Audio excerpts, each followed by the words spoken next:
quick reads. Dano, what do the Raiders need to set up Fernando Mendoza for success?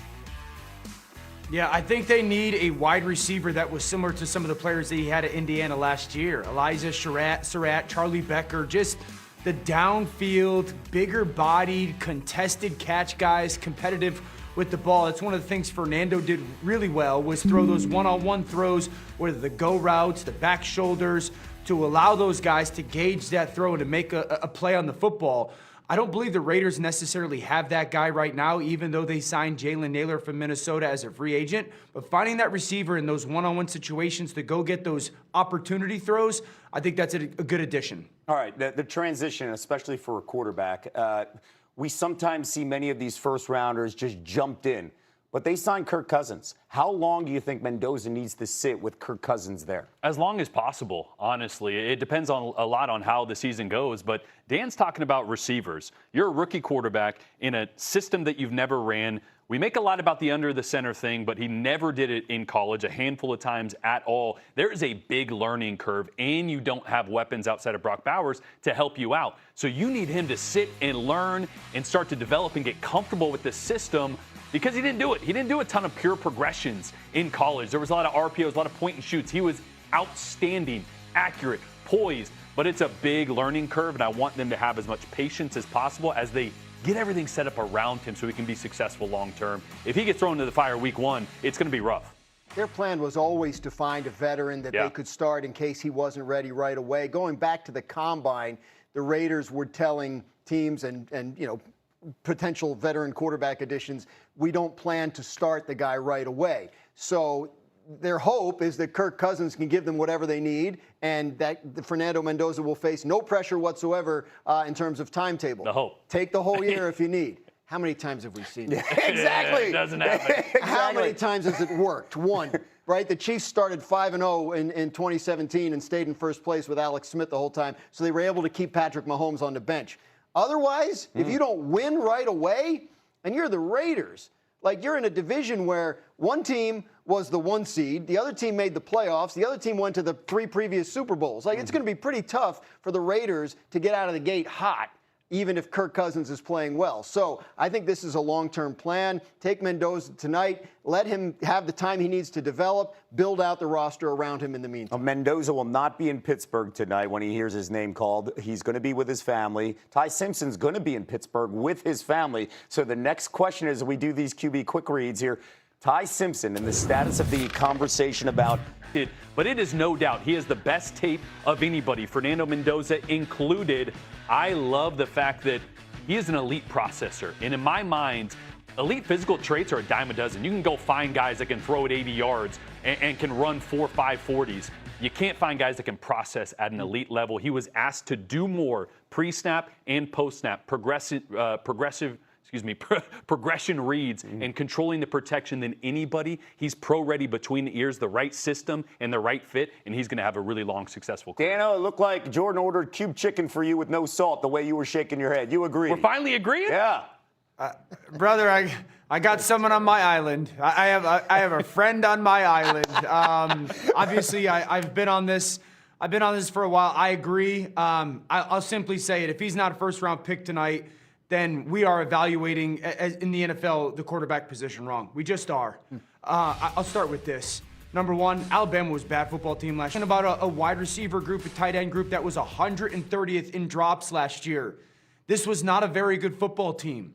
And if everybody wants to live in the world where you're not going to draft a kid because he had 15 starts, God bless you. You're allowed to track historical data and lean on that. All I know is the tape says he's no question, at worst, around middle of a first-round draft pick. And if he's not tonight, I'll be the first person to say I was wrong in it. But that means we're not evaluating the quarterback position properly. What's the reticence then? Because you hear wildly diverging opinions on this. I'm trying to think of who I talked to yesterday who just said there's zero chance starts. he should go in the first. It's the starts, Dan? Is it the size at 6'1"? Yes. It's the 15 Yes, sir. starts and the lack of like a dominant physical trait that could overcome that in teams' minds. If he had elite size, if he had elite speed, if he had elite arm strength, you could say, 15 starts, but he could become more than that. Again, I'm telling you what I'm hearing. Yeah. Right? I don't evaluate quarterbacks. And this is what I'm being told. But no doubt. So if he's not a first-round pick, it's because of the relative inexperience combined with the lack of the big thing that in teams' minds could overcome that. Here's my problem with the 15 starts, because we compare that to guys like Anthony Richardson, Trey Lance, Mitchell Trubisky as well. Those guys were all drafted with a small body of work because they had rare physical traits, arm strength, athleticism. You're not drafting Ty because he has rare physical traits. I think he has first-round physical traits, but you're drafting him because he's an elite processor. So those guys of the limited starts are in complete, I don't care if it's 15 games. He has 8 games that you flip on the tape and you're like, this is a first-round draft pick anticipating changing velocity and trajectory on the football, changing up things pre-snap. What else do you want? And that's why Dano's point is the good one. Are we evaluating quarterbacks incorrectly in the NFL? Mitchell Trubisky shouldn't have been the second pick in the draft. Trey Lance shouldn't have been the third pick in the draft, as it turns out. So I think that's an interesting point. I've never seen Orlovsky so happy on a program where he's not talking. Look at him. He is so happy. Jordan, he may say he to send you a bouquet of flowers. He's been battling on Twitter for months. I get it. Dude. Here's my thing. At the fundamental part of the position, can you see it and can you throw it? Can you see it and can you throw it? The answer for him is a resounding yes. And I will continuously ask this question. Would you take Baker Mayfield right now as a top 20 quarterback? Would you take Jared Goff as a top 20 quarterback? Would you take Sam Darnold as a top 20 quarterback?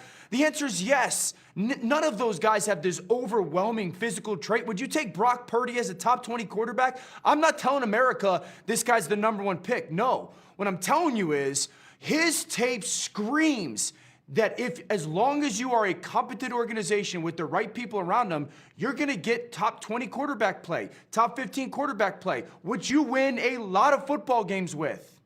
So who's going to hear those screams tonight? What team is going to hear those screams and actually pull the trigger and take him, particularly if we're talking the top 20? Top 20. I don't know who that team is in the top 20.